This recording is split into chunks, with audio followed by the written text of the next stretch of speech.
Hello students, welcome to S academy. मेरा नाम है प्रशांत पाठक और आज हम डिस्कस करने जा रहे हैं कुछ स्पेशल केसेस जर्नल एंट्रीज के, जिसमें जनरली बच्चों को प्रॉब्लम आती है। और ये भी सीखेंगे कि जर्नल एंट्री कैसे फ्रेम होगी, कैसे हम बनाएंगे, कैसे हम उसको रिकॉर्ड करेंगे। और आपको ये सब कुछ नोट डाउन करना है और एग्जाम में याद रखना है जो मैं बीच बीच में आपको बोलते जाऊं। तो please make a proper notes of my content, right.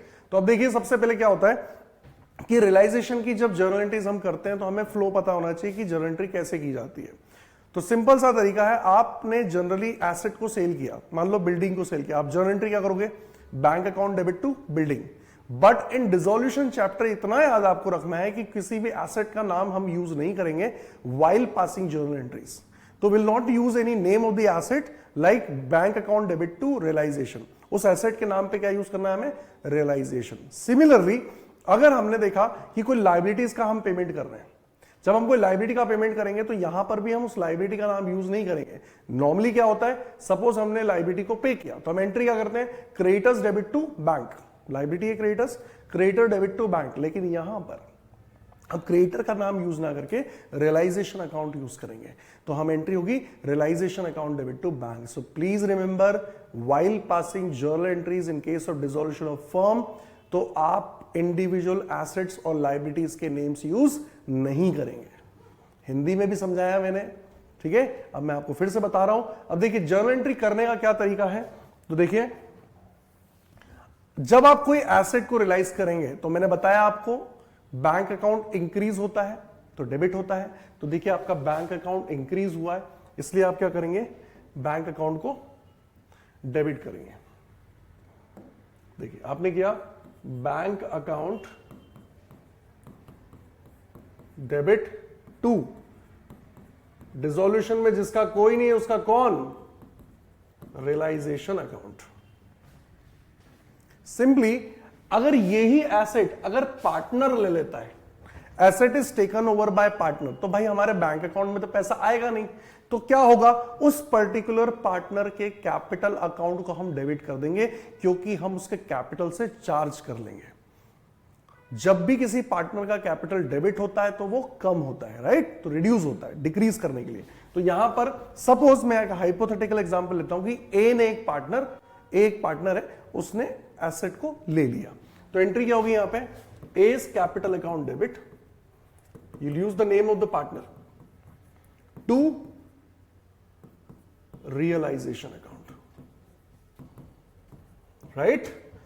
तो हमने देखा कि अगर फर्म एसेट को रियलाइज करती है तो एंट्री होती है bank account debit to realisation. बस इतना कर दीजिए आप कि बैंक को हटा के पार्टनर का नाम रख दीजिए अगर वो एसेट पार्टनर ने लिया है। सिमिलरली हम देखेंगे जब फर्म किसी लायबिलिटी का पेमेंट करती है, तो जब लायबिलिटी का पेमेंट करेंगे बैंक अकाउंट रिड्यूस होगा और बैंक अकाउंट क्रेडिट होगा। तो एंट्री क्या हो जाएगी? Realisation account debit to bank. आपने देखा, realisation account debit to bank. Firm ने क्या करा?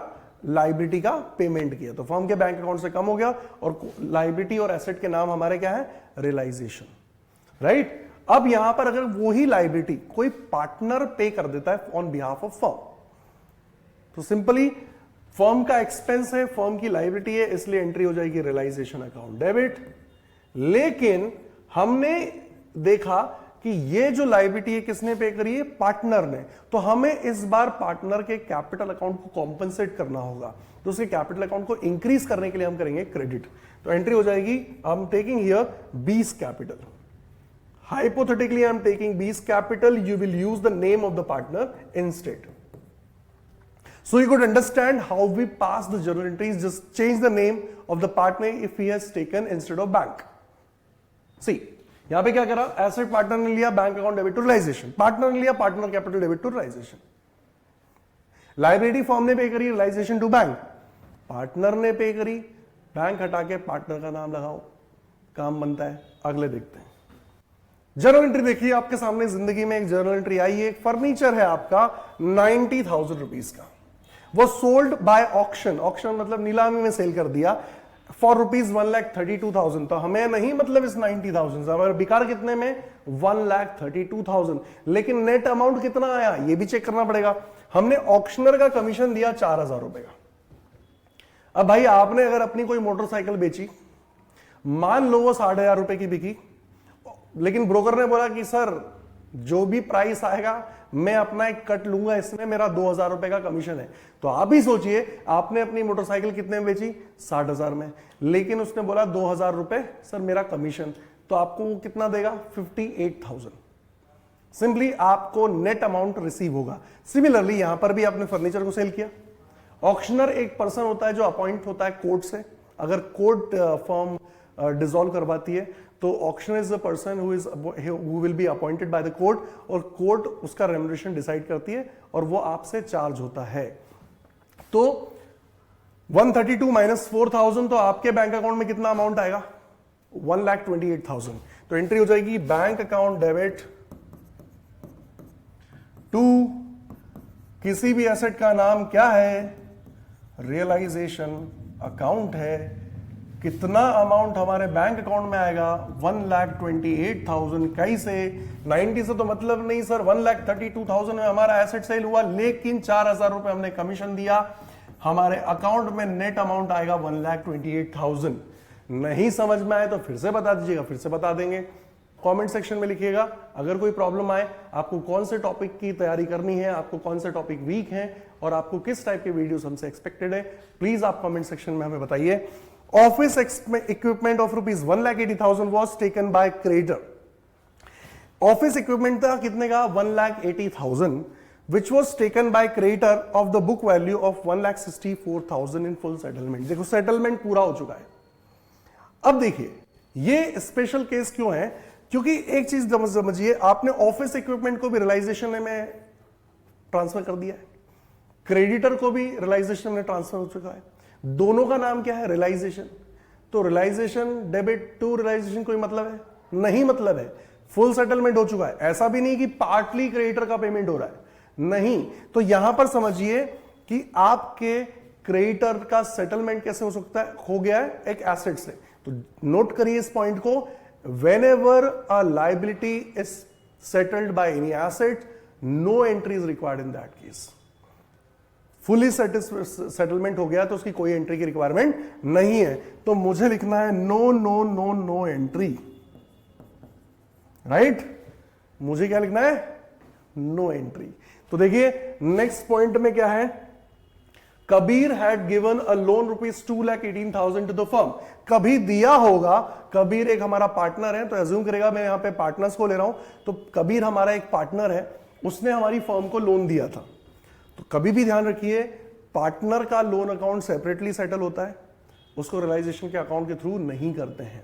लेकिन आप समझिए कि लोन का अमाउंट कितना था? 2,18,000, और he accepted rupees 2 lakh in full settlement of his loan. भाई हमें कबीर बंदा था, उसको हमें पार्टनर था, और पार्टनर को हमें 2,18,000 रुपीज पे करना था। लेकिन वो बोला भाई तुम तो 2 लाख रुपए ही दे दो हमें।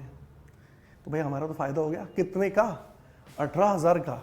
तो यहां पर कोई भी प्रॉफिट हो, कोई भी लॉस हो, कोई भी गेन हो, कोई भी लॉस हो, हमें एक ही अकाउंट यूज करना है, रियलाइजेशन। जिसका कोई नहीं उसका रियलाइजेशन।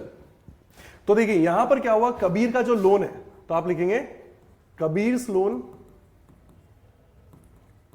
Account debit. आप प्लीज इग्नोर करिएगा हैंडराइटिंग को, मेरी अच्छी नहीं है। कबीर्स लोन, मैं पेन चेंज कर देता हूं थोड़ा।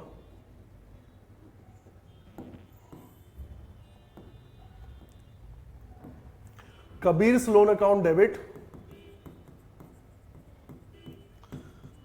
अब देखिए हमारे बैंक अकाउंट से भी पैसा गया, और आपने 11th में एक रूल पढ़ा था, expense and losses are debited, incomes and gains are credited. तो यहां पे हमें गेन हुआ है तो गेन हमारा क्रेडिट होगा, लेकिन हम डिसोल्यूशन चैप्टर में कोई और अकाउंट ओपन नहीं कर सकते। हम सिर्फ जिसका कोई नहीं उसका कौन होता है? Realisation account. तो हमने देखा 2,18,000 रुपए का लोन था, इसको सेपरेटली पे करते हैं, रियलाइजेशन के थ्रू नहीं करते हैं। पेमेंट हुआ 2 लाख रुपए का, हमें फायदा हो गया 18,000 रुपए का, क्योंकि सेटल हो गया। और भी आपके कुछ डाउट्स हैं, कुछ जर्नल एंट्रीज में डाउट है, प्लीज कमेंट सेक्शन में बताइए, हम बिल्कुल उसका रिप्लाई करेंगे आपको, और कोशिश करेंगे कि हम आपको उसके लिए भी एक वीडियो प्रोवाइड करवा पाए।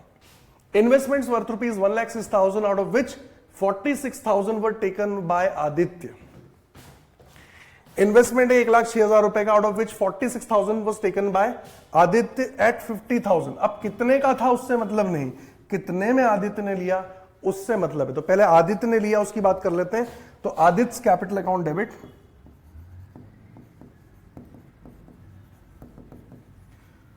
To realisation account.